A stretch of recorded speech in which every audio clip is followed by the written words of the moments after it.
What is going on, Wolfpack Nation? Welcome to episode 20 of Tuffy Talk. Thank y'all so much for joining us. Can't believe it's already been 20 episodes. But hope y'all have enjoyed it, all the stuff so far. So please make sure if you haven't already, subscribe to us by hitting the button in the bottom right hand corner. Really helps support us. So we would really appreciate that. And also too, please like this video if you enjoyed it and check out our other content as well. And also too, make sure if you haven't already, follow us on Twitter, Instagram at Tuffy Talk Now. Bam. And also, too, if you have any interest in any Tough Talk merchandise, make sure to please direct message us. So on today's episode, a couple episodes ago, we did top five Dave Doran wins. Actually, that was actually early in like episode 2 or 3. We did top five Dave Doran wins. So today we're gonna do top five Kevin Keatts wins to kind of round it out a little bit. So we're gonna go ahead and get right into that. So with that being said, let's go ahead and get this thing started.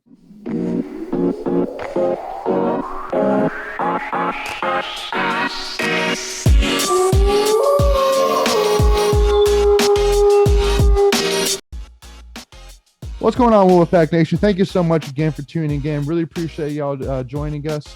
Again, on today's episode, we're going to be doing our top five Kevin Keatts wins. So I'm going to be having my top five, and then Macon's going to have his top five. We're going to kind of compare notes, talk it through. We haven't seen each other's lists until now, so it's going to be, you guys are going to be hearing it first, just like we are. So it should be a lot of fun. So I'll hand it off to Macon first to give his number five. And again, keep in mind, guys, again, this is top five Kevin Keatts in terms of quality wins, not necessarily, UNC or whatever, but just in terms of his career so far in state, quality wins, top five. It's making his number five.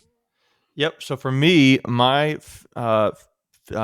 opinion, Kevin Keatts' fifth best win he's had was 2 seasons ago when he beat number six? I think number six Duke at home. To me, that was the best win. That was when the team had, let's see here, Vernon Carey, who's now with the Hornets, Trey Jones, Cassius Stanley. Those guys are in, and they had Matthew Hurt, who at the time wasn't the main guy. The following season, last season, Matthew Hurt ended up being the guy. They still had, Wendell Morris on the team, but that team wasn't as talented as other Duke teams in the past. But to have beaten a top 10 team in a season where we really didn't have any other two great wins, that was something that kind of kept fans' hopes alive a little bit, so to speak. Duke did go on later on this season to beat us when they were ranked 12th when we were playing in Durham.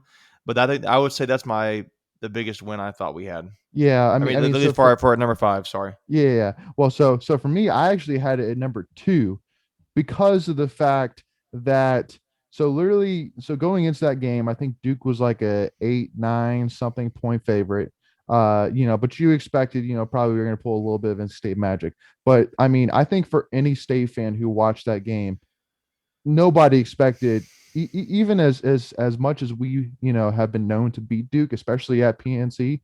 I mean, nobody expected us to be that dominant. I mean, literally from the opening tip off, I remember my wife and I, we literally walked into the game like 2 minutes into the game or something like that, like expecting, to be down or, tied or something like that. But we were up like 6, 8, nothing or something like that. And so actually looked, we were tied for 24 seconds for the entire game. And then the rest of the game, we were up for the entire game. Like there wasn't any point during the game where Duke was up on us, which is crazy to think about. Because I mean, literally, like especially going into that second half, because I know Markel, if I'm not mistaken, pulled off one of his famous, half court 3 pointers at the end of the first half to go into it, which was just a huge, just absolutely just set the dome off for PNC. But you really did expect in that second half, like you were just waiting, like okay, Duke's gonna make a run back. Just give them a second, they're gonna make a run.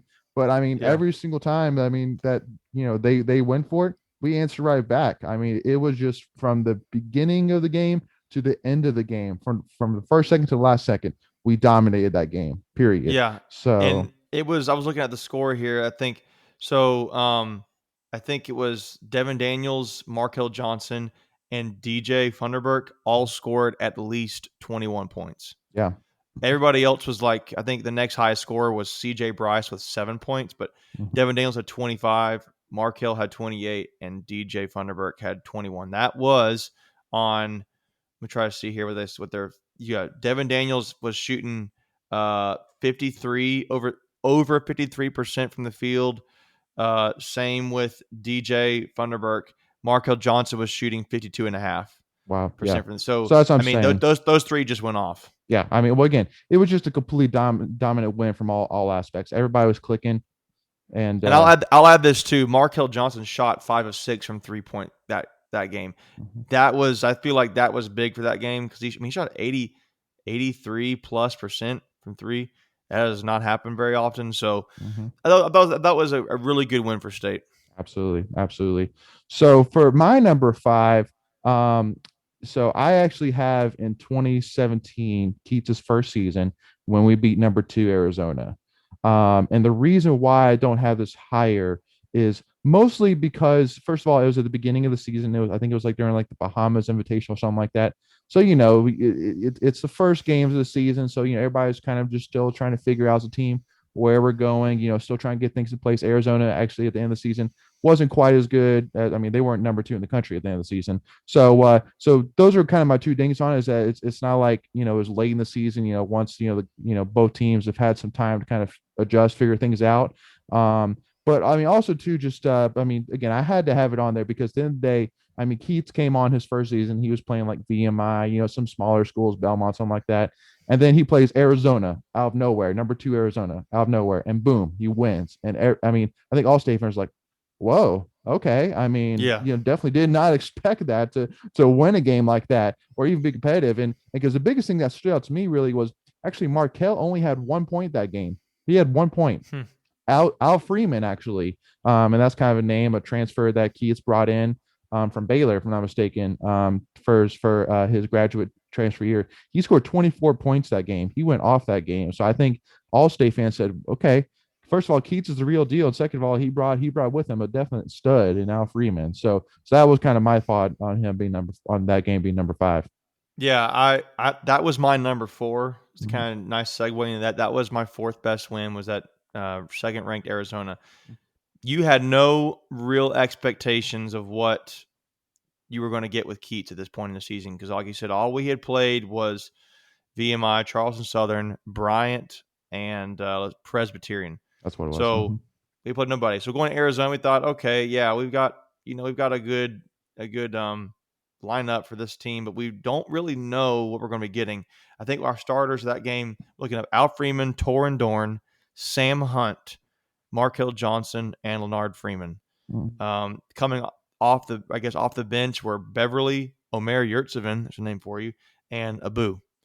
And to me, that was just a game where it's like, holy crap! Like we actually beat them. Like because people don't remember they had DeAndre Ayton on their team, who I think he was number one pick. If not, he's number two pick. I think he was number one pick Mhm. in that NBA draft that year, Mhm. and or at the end of the season.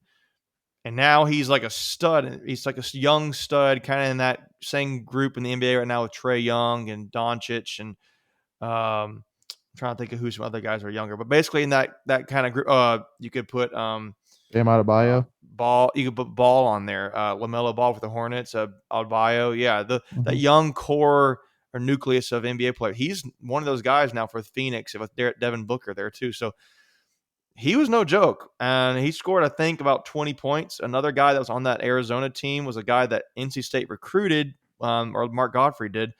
Raleigh Alkins. I don't know if that name rings a bell for anybody, but that was a guy who was on that team, I believe, Mhm. and they had. I mean, I'm trying to look at the score here.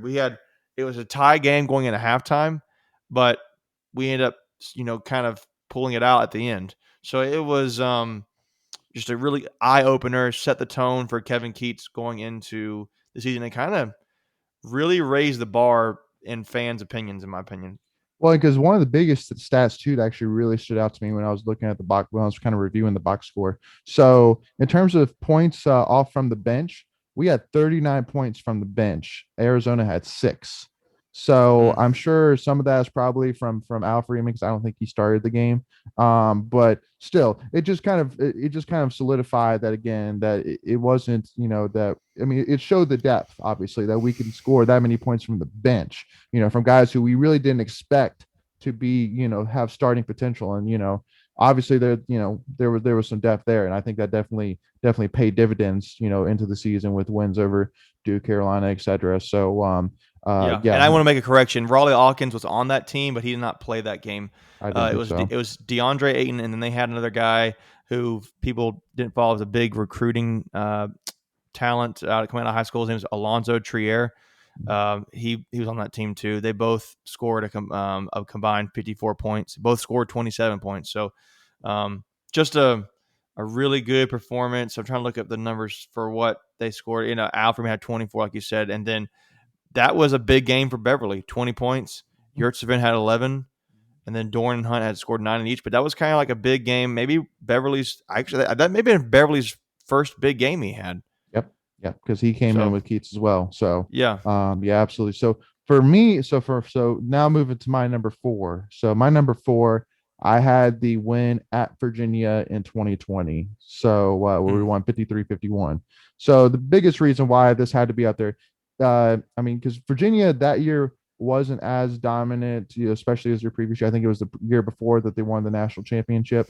But I mean, that was literally our first win at Virginia since 2005. Simple as that. I mean, so for that reason alone, it has to be up there because I mean, really to get that monkey off the back and finally win in Charlottesville is huge. And I mean, and definitely, one of my honorable mentions I'll go ahead and say was the win after in this year in 2021.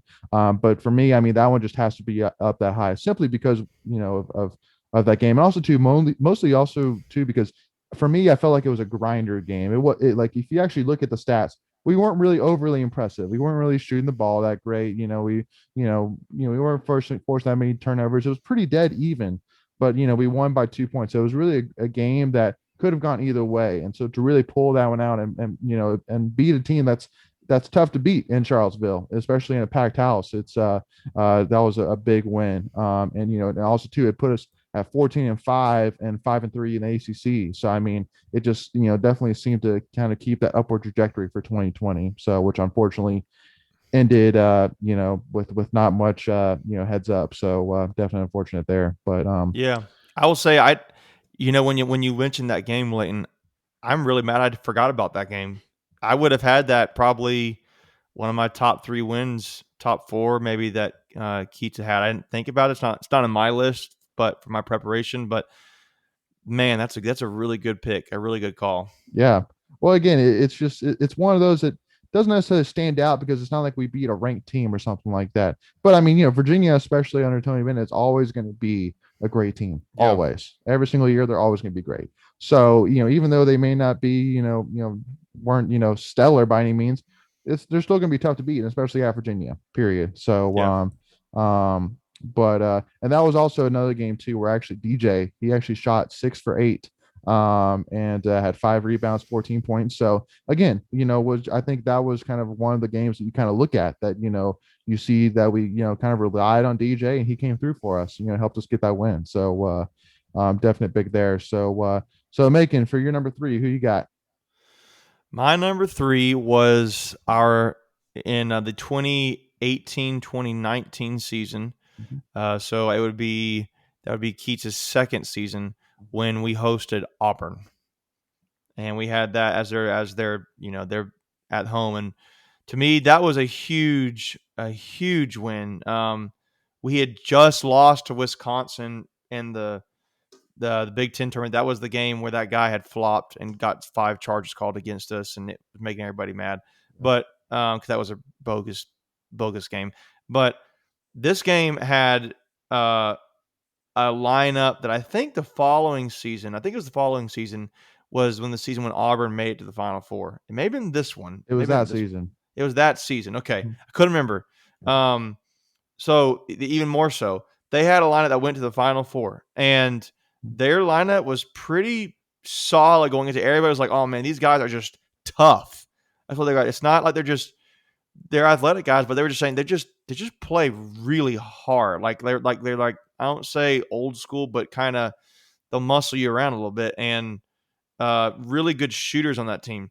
They had Jared Harper. They had Okiki, who I think he's playing in the NBA right now. Could be wrong, but they had a few other guys, but their best scorers actually for that game came off the bench. Javon McCormick, Malik Dunbar, and Austin Wiley were their three leading scorers for that game, and they came off the bench. But man, that was a huge game for State. Huge confidence boost to that point. Again, I think the Wisconsin loss had taken win over sales because we had won every game up to that point, except for the Wisconsin game, which we thought was bogus, and then we come back and validate everything again. Um, so especially coming off of the previous season when Keatts had won a ton of ranked games, that was just a really big one, big confidence booster going into the rest of the season. Um, unfortunately, I don't think we didn't have any other ranked wins that season. So that was something kind of held our hat on us, and it kind of helped us. I would say that win probably helped us because we didn't have any other great wins that season. Keep us in the NIT, helped us have a postseason at all. Mm-hmm.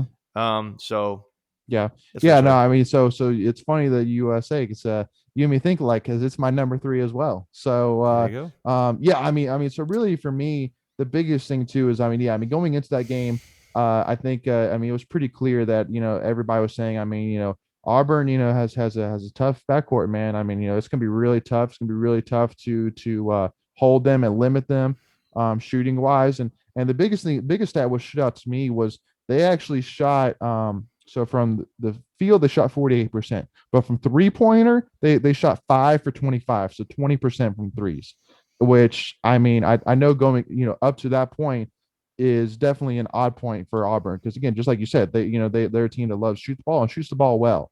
So for us to limit them like that was huge. And then the other thing as well that I loved about that game was Markel.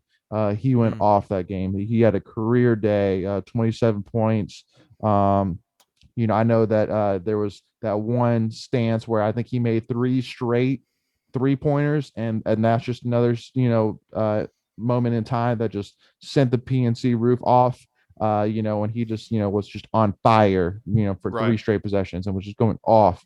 Yeah. And so that was, whenever you look back, some great state moments, you think back at times like that where just again, as huge as like, when you look at like Carter Finley and you think about like, the Louisville night game, but like for PNC, there's so many games I could think about, where there were just those moments in basketball where Right. just fans were just went nuts. And that was one of those times. So for me, the combination of how big of a quality win that was, especially since they ended being up in a Final Four, combined with seeing Markel kind of really go off, and then combined with just how great the atmosphere was for that game, that one just had to be number three for me. So, Yeah. who you got for number two, Macon? Number two, I have Keats' first season. I have when we beat number two Duke. Hmm. I have that as number two. I that team was loaded with NBA players. Uh, in fact, I think every player on that starting lineup is on an NBA team right now. Grayson Allen was on that team still. Marvin Bagley, who went off that game, he had 31 points. Gary Trent, who I think I know he's on. I know he's in the NBA. I just can't remember which team he's on. Trayvon Duval, who was basically their point guard, and then Wendell Carter, who's with the Bulls or was drafted by the Bulls. Um, that was basically an NBA team. And you had, like I said, Bagley scored 31. Duval had 18. Trent Jr. had 13. Wendell Carter had 11. Allen had 8, surprisingly a little bit. Everybody else, the only other player who scored for Duke was Javin DeLaurier. Nobody else scored on that team. So for us, though, when you look at our scoring, we had balanced scoring, and everybody. I would put it this way: the best scoring we had Al Freeman had 15, Beverly had 14, Yurtseven had 16, Dorn had 16, Abu had 10, Leonard Freeman, as they're coming off the bench, he had 13. LeVar, and I will say about this game, probably people may not remember, but what I remember about this game are a few things. I remember Bagley going off against us. I remember LeVar Batts, the point guard, a backup point guard at the time, came in and he only had 7 points, which kind of surprises me based on my memory for that game. But man, he had some plays. I remember that game, a stretch there where PNC was on fire because of it, and it's like they didn't really have an answer for when he was playing. I just for some reason that's what I recall from that game. But then I don't know. You just look at the stats. We had only 10 turnovers to Duke's 18. Duke went on, I think, to finish that season in the conference 13-2, I think, or at that point they were 13-2. We were 11-5. So I just thought that was a really, really big win. Duke had that season. I'm trying to look to see who they had already beaten. Well, They had beaten Florida, number 7 Florida. They had beaten number 2 Michigan State. They had beaten number 24 Florida State. I mean, they had some really good wins to that point, and yeah. I just thought that was a really, after for us having already beaten Arizona Mhm. for getting, I think the next game after that we ended up going and beating Clemson, who was number 19. Mhm. I just think that was just like again validation. Yeah. This is not a fluke Keatts kind of thing. Yeah.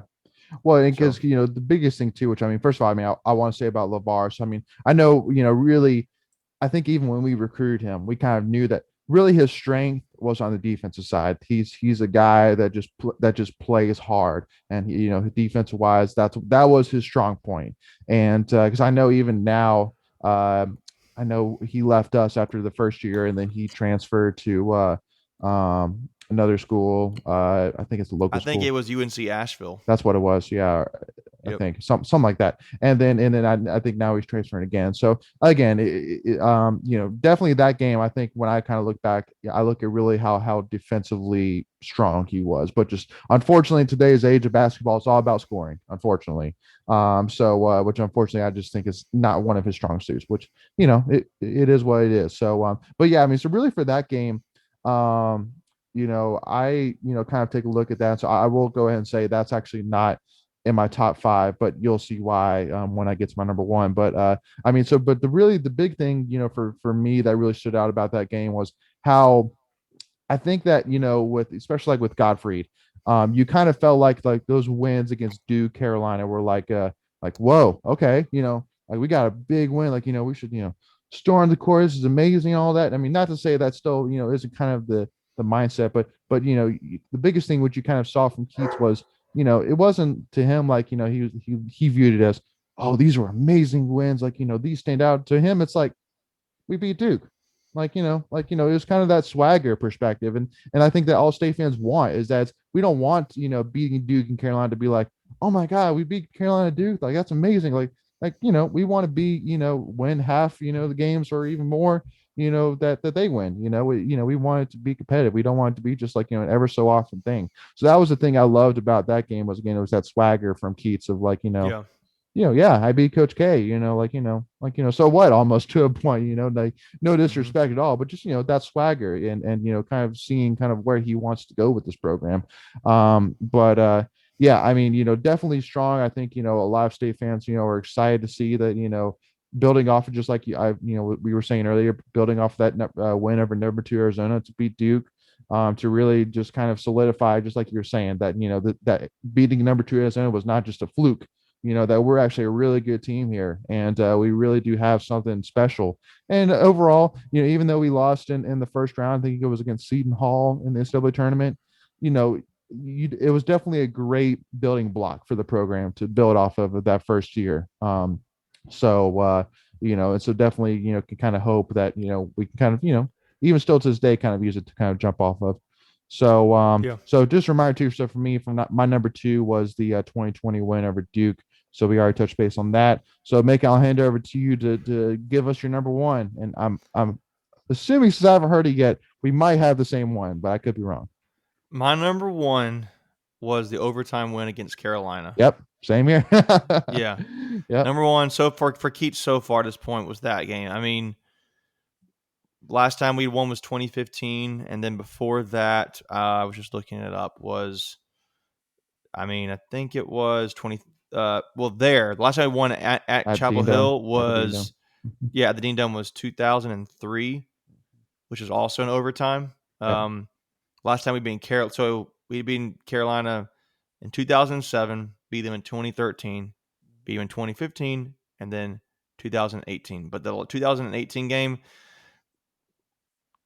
that was, to my mind, because of, I don't say because of, I think pretty much because of Al Freeman, because he was 7 for 7 3-pointers. He did not miss.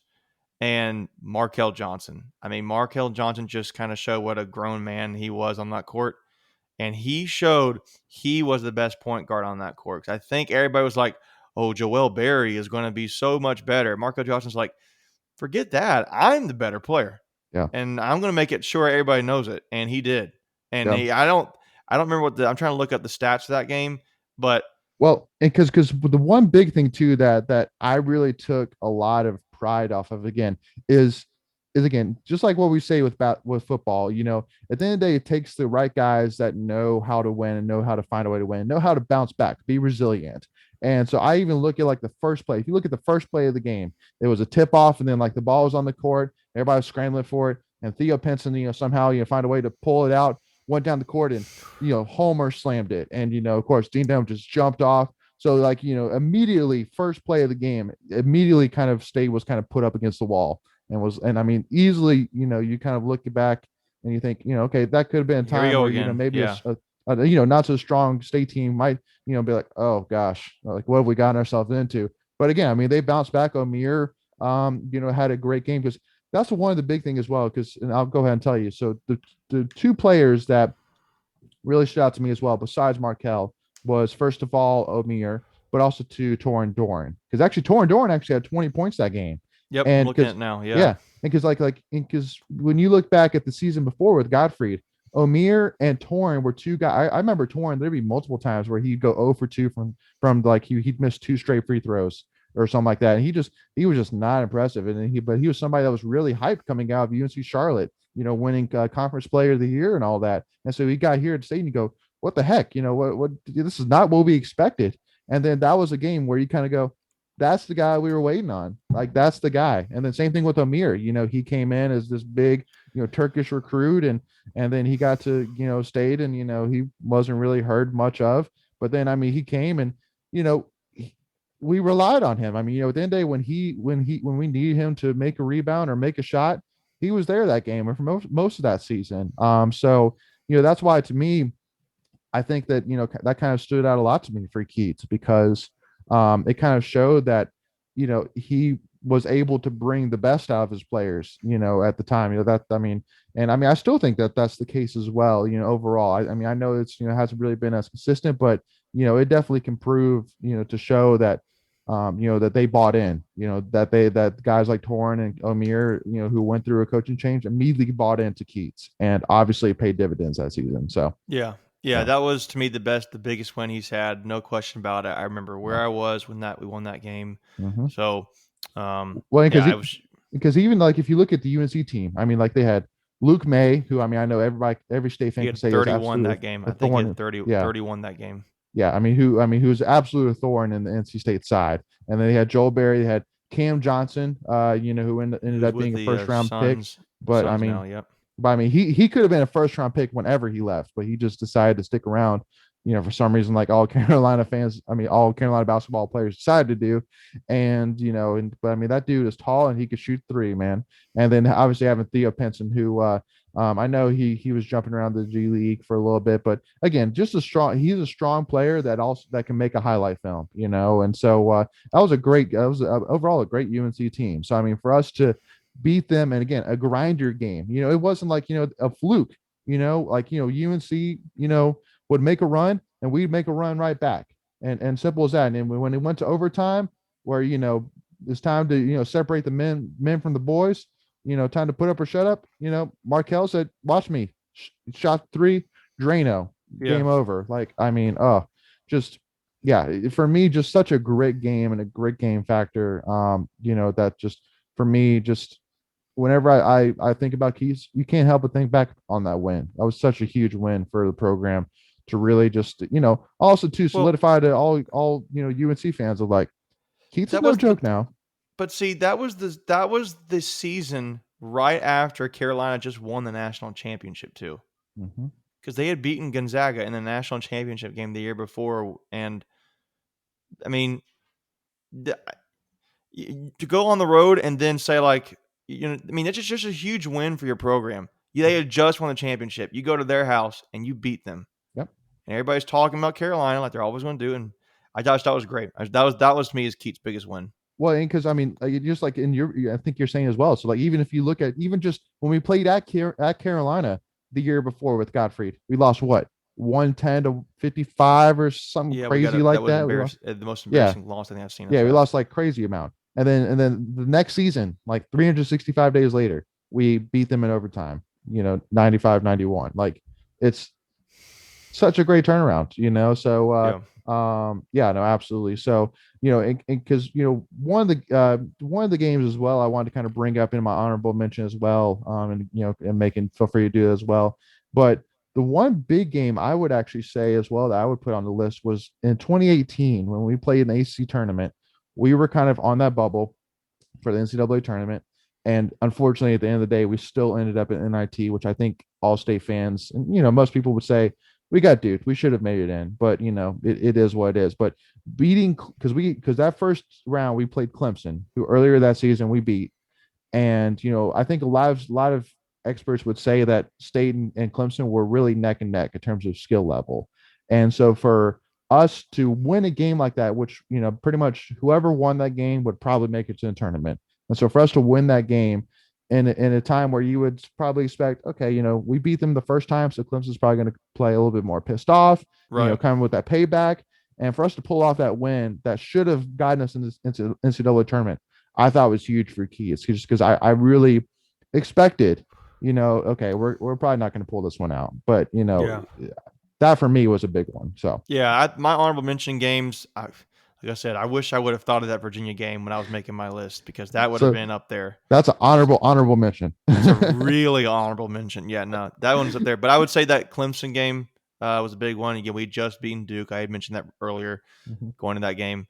I think those wins, Clemson, Duke, and the Arizona game, season 4, helped us get that UNC win, build that confidence. mhm, I think that same season, later on, after we played Carolina, we beat number 25 Florida State. mhm, Right, kind of as Leonard Hamilton is really starting to heat up with his prime of his program. mhm, Um, so those are some honorable mentions I had, but that's just what I thought. I think it kind of plays into this whole thing. Most of these wins you see here, we had this conversation before, are all from that very first season, mhm. and it's kind of gone downhill a little bit. It's not really gotten that much better. Yeah. So the jury's kind of still out. We kind of set the bar very high for Keats after season 1, and he's not matched it. Maybe a little bit unfairly because that's a lot. Those were like 4 ranked wins, 5 ranked wins in first season Mhm, against one being a top 2 team, the other being actually we bought 2 number 2 teams that first season, plus Carolina the road number 10, plus Clemson number 19, and Florida State number 25. So well, just go yeah, ahead. because just like I would say as well though that I mean I think that overall Keats was handed a solid team. I mean a deep team. I mean it had a lot of talent on that team with Malik Abu, Amir, Leonard Freeman, Markel Johnson. You brought in Baxter Beverly. You had Sam Hunt, Al Freeman. You had a lot of ballers on that team. So I mean Yeah. that's why for me I'm not really too shocked by it because I think overall Keats got handed a good team. He adds some really good pieces to it. But yeah, no, I agree. It's um, I would not say by any means yet that Keats is on any kind of hot seat or anything like that. I think at the end of the day, just like we said before, at the end of the day, the key thing that all great programs have in common is a coach has been there for a long time that has been able to build off of a solid History. formation and building on top of it. So Yeah. I think this upcoming season is huge. I think that Manny Bates hasn't officially, I don't really know if he's going to really say, I am staying or whatever, because he never really officially announced that he's considering leaving He's or leaving. whatever. Yeah. But I definitely think, hopefully, assuming that we are holding on to him by this point, all signs definitely point to that direction that we're holding on to him. I think that was huge. And because I think this next season is going to be big for Keats. So we'll see if we can add, maybe a quality win or two or more to this top five that we may have to bump some pieces around. That's the hope for all us state fans. Let's put it that way. Yeah. So and then just to kind of finish this episode off, one of the biggest things we want to do as well is obviously a lot of stuff has been going on in the NC State world recently. Obviously looking forward to baseball started this week for the ACC tournament, and state is as high as it can be. So definitely looking forward to seeing what we could do in the pool with Carolina and Pitt. But I think I was reading on Twitter earlier. At the end of the day, every game matters. We're right on that bubble of being getting a number one seed, and even in the bubble of being a national seed. We're right there. And but it is odd to think, Macon, about how we could literally host a regional that's not at state. Like if we host a regional, it's not going to be at state, which is so weird to think about. We could literally Yeah. go to Charlotte and Charlotte be possibly the number 2 seed, and we're the 1 seed, but it's at Charlotte. That's crazy to think That is about. odd. Yeah, that is kind of crazy. I just think, to me, I was listening just some different podcasts today about it. I think State's got a shot. I know there's one. State's got a shot. They're in the tournament. I think they have a very strong chance to win. Yeah. The whole thing, the way they're playing right now, Yeah. all things considered, knock on wood. I know that. I think it was the ACC Network put out a tweet that said who they think is going to win. It's going to be NC State. And I know a bunch of State fans were like, "Shut your mouth! Stop saying that because you're going to jinx it." Yeah. And coincidentally, they had us beating Florida State, who last time we played in the championship game, we played Florida State and lost. So I just saw that. I was looking at the scores today. We're recording this on a Tuesday, and it is now that I think Louisville had beaten Clemson Yeah. in the tournament, and so far, and then Virginia just beat Virginia Tech. Mm-hmm. So I guess we'll see how these next set of games go. Yeah. I think the pool that State is in with Carolina and Pitt is favorable for them. Yeah. I always am concerned, whenever we have to play a rival in any kind of game like that, because both teams come to play no matter what your record is, no matter what. It's like might as well play it on a clean slate. Exactly. So I'm going to be very curious, but I do think playing in the evening slot is going to be helping out State because it gets some juice to them a little bit, some excitement. It allows fans, probably more fans, to be there that would otherwise be at work. Mm-hmm. So you may see a lot more red. You may see a little bit light blue in there too. But I'm very optimistic of the way State's playing right now, the way they're hitting, and pitching. Yep. They're really seeing it. Particularly, I know the question was how well they're going to be able to pitch this season. And they've had some guys really, really step up. So yeah, I'm excited for them. Well, and because for me, the thing which I'll kind of ended on is, we all know that unfortunately at this point in Avon's career at State, he's been to 5 ACC championship games and he hasn't won one of them yet. But let me tell you though, like this season, he's definitely has a good chance of winning ACC title. And if he wins an ACC title, then there's no talks of him even getting let go. I know right now there's a little bit of worry from a lot of State fans of of inconsistency and not winning a title or whatever. If he wins a title, he'll, all State fans should want to keep him here until he wants to go. Simple as that. Period. Yeah. He won a title. Boom. That's what you're looking for. So that combined with consistently being top 25 with, getting us, top 10s every so often, doing well against Carolina, hosting regionals, super regionals, we're happy. Just get us that title. What do you think? What is the bar for you specifically in the ACC tournament? I mean, the bar winning our pool, winning the whole tournament. Well, I would say you at least need to get to the championship game for the sake of giving us the best shot of getting a number 1 seed. And so that's for me. But I mean, really for me, I'm saying as good as we're playing right now for guys like Terrell Tatum, who, I mean, there's somebody during the preseason that I don't think any of us really expected to be a first team all ACC guy, first team all ACC, Terrell Tatum. Holy smokes. So, and I mean, pitching is really, shined so far. So for me, I mean, I think you got to win it, man. I'm telling you. I don't know, but I just know Notre Dame likely could be the team you play against. Oh yeah. And I think Notre they're Dame dominant right now. So it's just Yeah. tough to say, hey, you got to beat them or we're disappointed kind of thing. It's like, I just think it's like you've had such a good season after your rough start. Right. You've dominated the ACC. So thank you all so much again for tuning in. Please make sure again, if you haven't already, subscribe to us by hitting the button in the bottom right hand corner. Really appreciate that support. Please like this video if you enjoyed it. Yeah, and please check out other content as well, all our other episodes, and please make sure to follow us at Tuffy Talk Now on Twitter or Instagram. And definitely looking forward to seeing you guys next week, and definitely hoping to look forward to sharing a lot of exciting news this week, and hopefully celebrating an ACC title. That's the hope next week when we get back on together. So thank y'all so much again. Please make sure to tune in next week and stay safe, y'all. Go Pack.